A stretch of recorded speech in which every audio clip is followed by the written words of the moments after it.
Well, look who we have. We were talking about it earlier, and wouldn't it be wonderful to see one of these male lions walking out of the mist towards us? Now, he's not walking towards us, he's walking away from us, but at least it is one of the Birmingham boys, and he's on Djuma, and he's coming north into Djuma, so it means that we should be able to follow him for quite some time.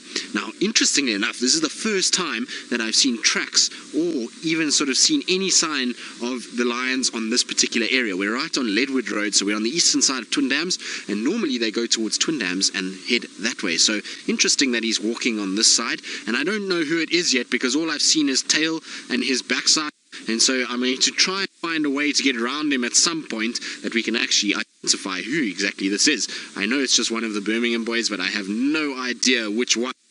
What is interesting is the size of the mane. He's got a massive mane, and you can see it's even starting to grow down onto his belly. These Birmingham boys are starting to get very, very big now, and it's interesting to see just how big they're going and also how dark they're getting.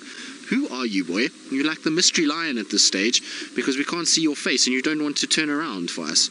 Now, hopefully there'll be a gap here somewhere where I can get round. So, Kirk, you're wondering if a mist would muffle a lion's roar. Well, the air is denser, and so therefore it's not going to carry as far as we would normally hear when it is just a cool, clear morning, but it would still be able to carry a fair distance. It's not going to muffle it nearly as much as you would think. It's just the air becomes a little bit denser, and so it just doesn't carry quite as far. But if you're next to this male lion and he lets out a roar, you're certainly going to know all about it. Right. Are you going to stop for us and actually let us see you for a second? Now, there is an opening coming up here, so I think what I'm going to try and do is I'm going to try and see if I can't get round him and get in front of where he is. Let's go quickly, Ferg. So sorry, this is going to be a bit of a Ferrari off-roading experience because I want to just try and get ahead of our beautiful Birmingham boy so that we can actually see his face and not his bum all the time. Hopefully through here should be good.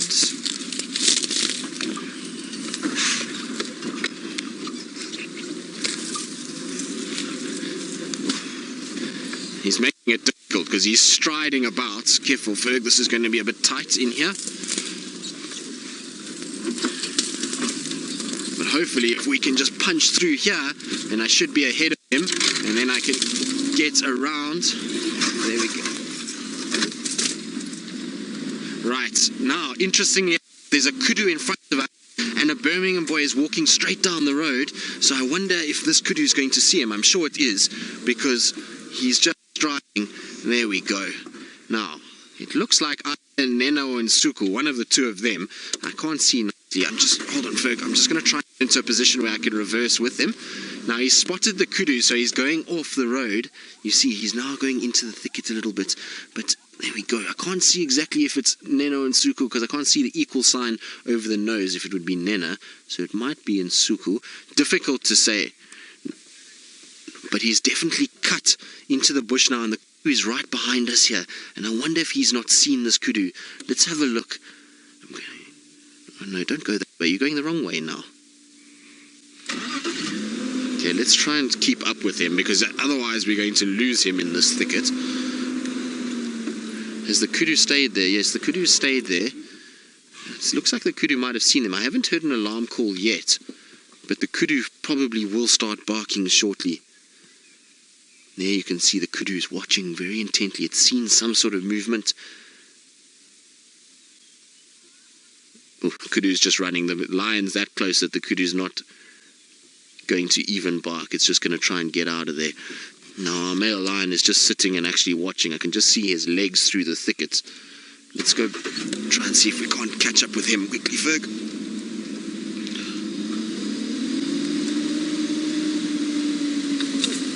So we're trying to see if we can't reverse with him because he's now moving just parallel with us at the moment. So I'm going to try and just get in here because it's going to be nice and open, and we're going to be able to get a really good view of this male as he comes through.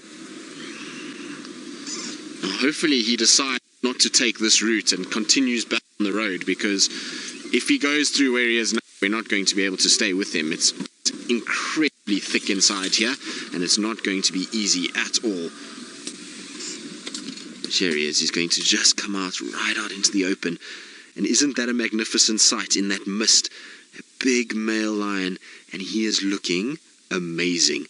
These Birmingham boys are starting to get much, much larger now. Very cool.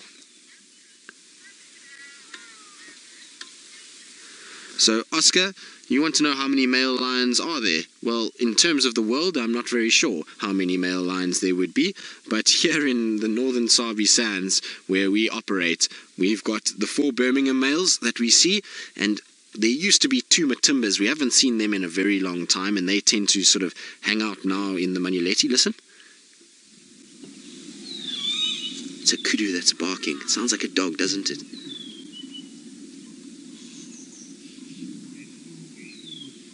And he's starting to roar. He let out a small little sort of contact call. Look at him disappearing into the mist. Right, so we get the 4 Birmingham boys, the 2 Matimbas. They used to be the Solatis. Now I think, I'm not sure. Look, he's running after the kudu. Do you see that? Let's try and get ahead quickly. It seems like he's trying to check the kudu itself. No, just trying his luck because there's some baby kudus there. But let's quickly try and catch up. He's up there. He's just decided to run after them. So I don't know if it's just an opportunistic try quickly, or if it was a sort of that he was going to use this thicket to his advantage, but it seems like he just took off after them. Ah, there he is there. Now the kudus must have gotten away because he's looking very forlorn as he sits here. Now I'm just going to try and get through. That was up. No, didn't expect him to start running like that.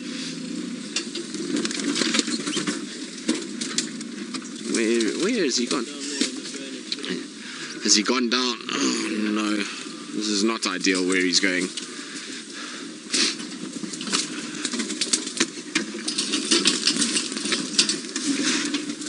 This is going to be a very, very, very thick, very rough experience. So I do apologize, Ferg.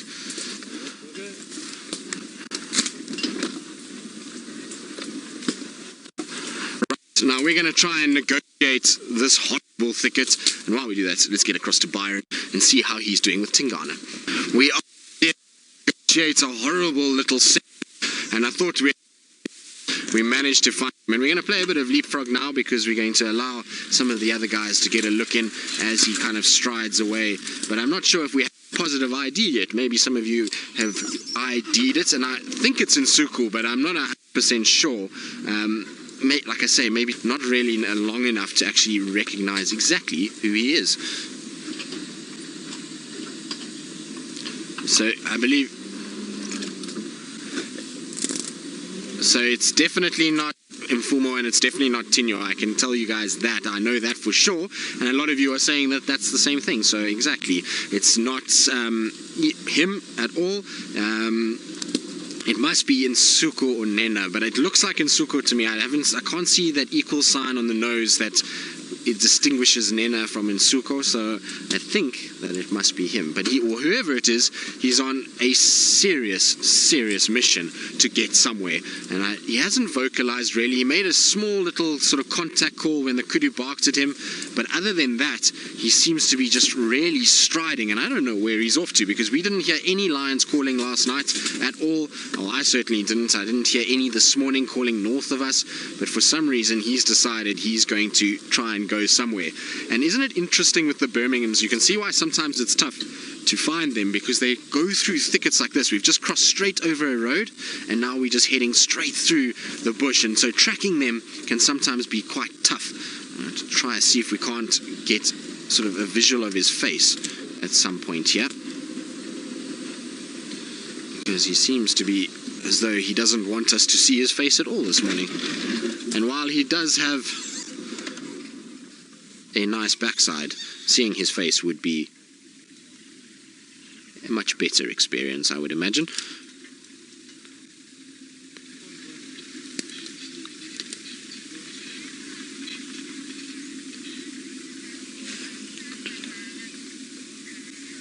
So, Karila, you want to know if male lions will hunt on their own, or if they will join with the lionesses and hunt together.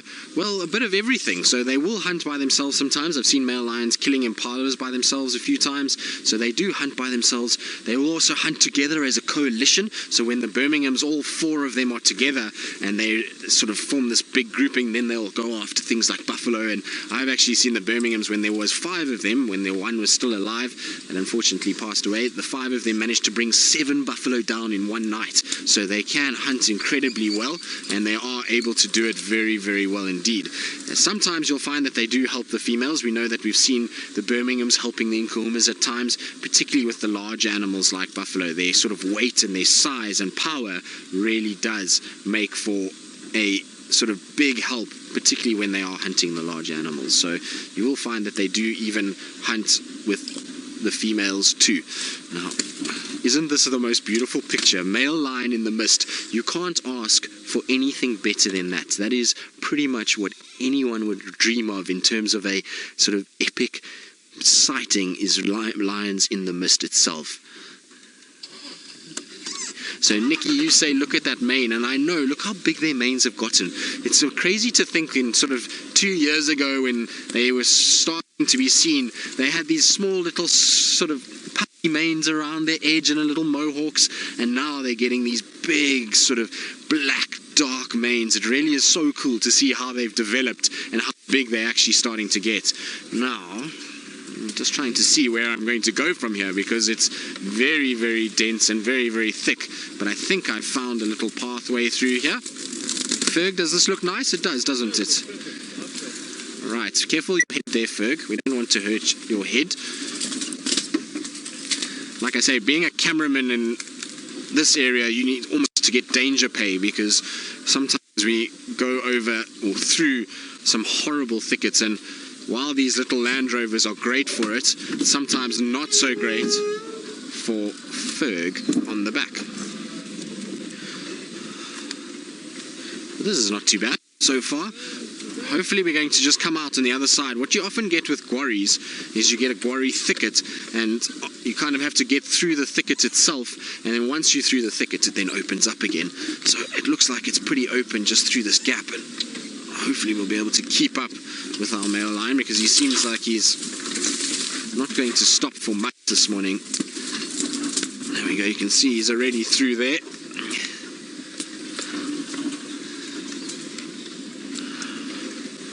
Now let's try and see if we can't keep up with him through this horrible sort of area that we're in. And I'm hoping we're eventually going to find some sort of water source that maybe he's going to stop and drink for a little bit, that we can start to see who he is properly and get a proper ID on him once and for all. Certainly not hanging around for anybody today, that's for sure.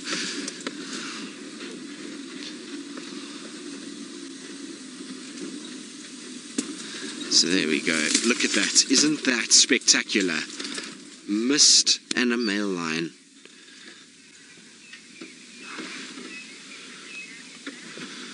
So, look at that. Striding off into the darkness. So, Francis from Israel, you're wondering if he's looking a little thin. Well, no, not really. He does have, you can see his belly has got a bit of loose skin there, and that's because when lions eat, they gorge themselves into oblivion, and they end up with these big fat stomachs, and they look sort of massive. And so every now and then you'll find that they kind of look much bigger, but he's not thin, no. He could do with a meal, but it's not imperative that he gets one. Now I'm going to try and see if I can't get round him, because it seems like he's slowed down just a little bit, and enough for us to try and see if we can't just loop around him a little bit. But no, he's not thin. He's looking actually very good. He could obviously eat a little bit, but he's not emaciated in any way. And you'll find with lions, their weight fluctuates massively. They go from a system where they'll be sort of fat and full to a little bit thinner, then to fat and full again. So it does change quite a bit. Now hopefully he's going to continue on the path that he's on, because it is beautiful. Look at that. It seems like he maybe has spotted something. His demeanor has changed slightly. Look at how he's walking.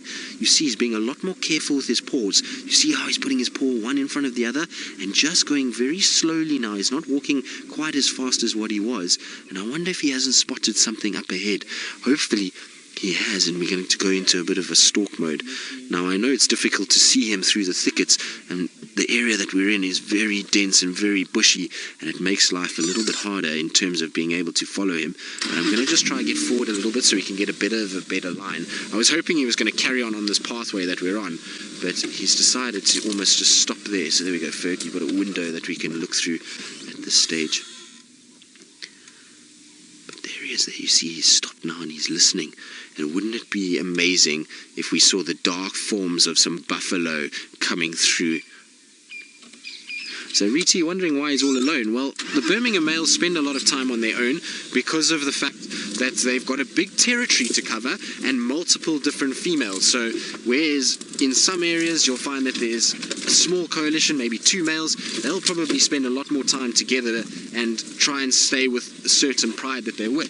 Here, because the 4 Birmingham males have got a large area, and there's the sticks, the torchwoods, they're in kahumas, but he's definitely stalking, guys. He's seen something and I can't see what it is yet, so I'm going to turn off because I don't want to chase whatever it is that he may be potentially looking at. But let's see what he's going to go after. His whole demeanor has changed completely. You see, look how he's getting lower now. He's sinking those shoulders down, trying to stay as hidden as possible. Now, the reason why male lions tend to not be as successful as what females are is because they have that big mane. And you can see there clearly how the mane contrasts heavily against the grass. And it makes it a little bit easier for prey animals to spot him. But if he just keeps his head down and goes slowly towards where he's going, maybe he'll get lucky. I wonder if there's not a buffalo lurking somewhere in front of us here. If there is, we're in for an interesting morning, that's for sure.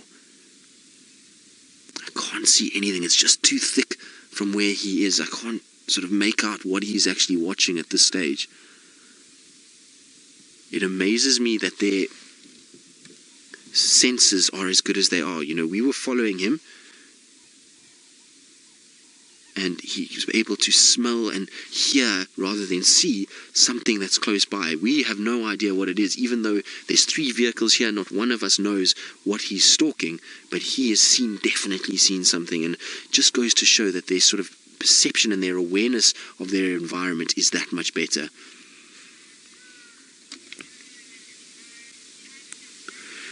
Right, well, we're going to try and just see where he goes, and I'm going to try and just reposition so we can get a better view of what's going on. And while we do that, let's cut across to Byron and see where he is and whether or not he's still trying to find Tingana. Oh, fuck's sakes. Yeah, we're still watching him, and we've got a better view of him now, as you can see, and he's still watching what's going on. Now, the other guides told me that they saw a warthog run this way, and there I can actually see the warthog running away now. It's just in front of us, so let's see if he's going to try and reposition. The warthogs are not too far. They may be 50 meters in front of us. There's a big, tall tree, and that's where they're sort of underneath. You can see that tree there. Just at the base of that is where I saw the tail of the warthog going through. You can see here he comes. That's about as close as you're ever going to get in terms of a male lion. He's just come trotting right past us, and he's definitely intent on hunting these warthogs. Now, warthogs for a male lion would be a perfect meal. Henny, I couldn't agree more. A kill in the mist would be something quite unbelievable, and he's definitely very interested. Now, I don't want to move because the warthogs themselves are very close, and we're going to make too much noise if we try to crash through, and that's going to mean that our male lion is going to be disturbed. But he's running. I can see he's running quite fast, so let's try and see if we can't catch up with him. I don't know if he started chasing, but he's definitely going very quickly towards wherever those warthogs were. The warthogs were trotting sort of from my right to left, and the male lion just took off at speed through this thicket. So I don't know if he's decided to chase from here now.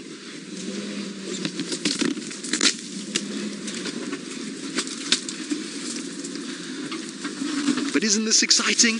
Going through mist like this with a lion hunting, it's all very epic. Here he is, he's in front of us. So if we just stay still here, might get a really good view of what's going on. I'm just going to go through this little gap, and then we're going to be able to see, hopefully, both warthog and lion. Now, the warthogs were somewhere on my right. There's our male lion there. He's just on the left-hand side. He's just coming through there now. And you can see he's looking straight towards that tree. Here's the warthog. I can see the warthog just in front. Wait, White Lady Eon, you're saying definitely in Sucho, but here are the warthogs just in front of me on my right-hand side. He's probably at 50 meters from the warthogs at the moment. So let's see what's going to happen here. He's positioned himself really well, and he's going into stalking mode, and he's going to try and see if he can't get a little bit closer.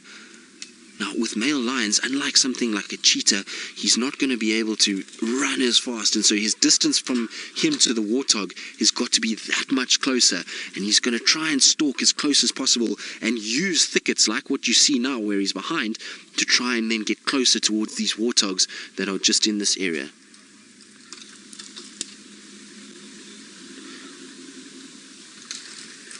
But let's just see. Trying to see, I can't see the warthogs anymore. They didn't run, but they're somewhere close by here. Now, there he goes. You can see he's striding through the bush now. There he goes. See, he's watching.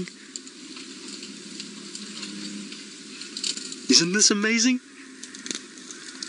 This is most definitely the best way to start a day ever.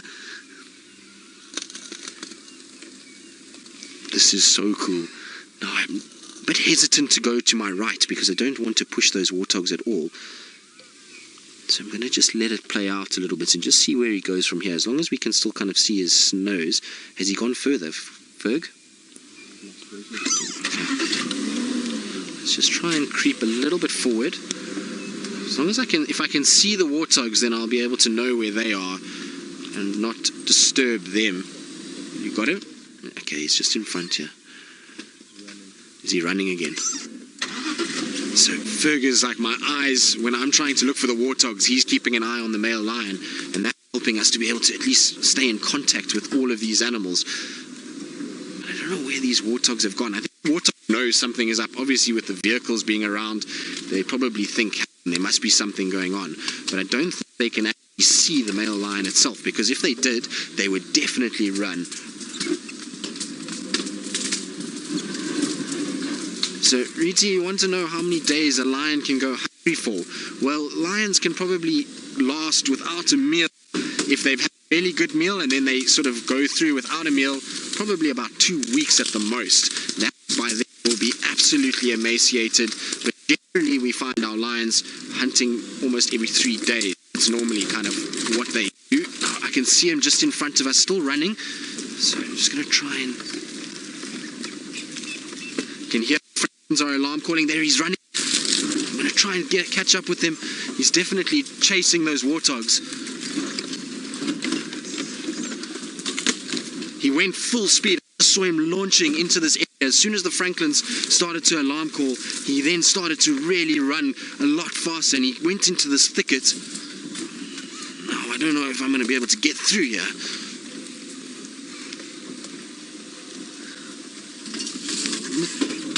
Now, it would have been nicer if he had decided to do this on quarantine, because then we wouldn't have had to worry as much.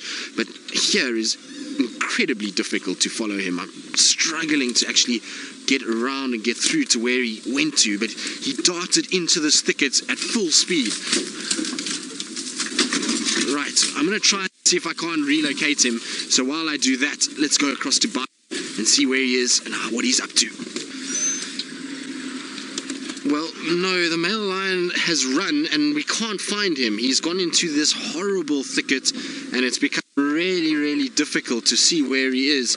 There's lots of trenches and dips all over the place here, and it really is not easily sort of navigable by a vehicle. So we're really trying our very best to try and find where he's gone. I think he carried on chasing these warthogs over the road and into this thicket, but let's see, maybe we can find him. I'm trying to listen for Franklin's alarm calling or any sort of sign that he's still moving, as what we heard just now. We heard when he was running along, Franklin kind of making a noise, and so I'm trying to see if he's somewhere in here.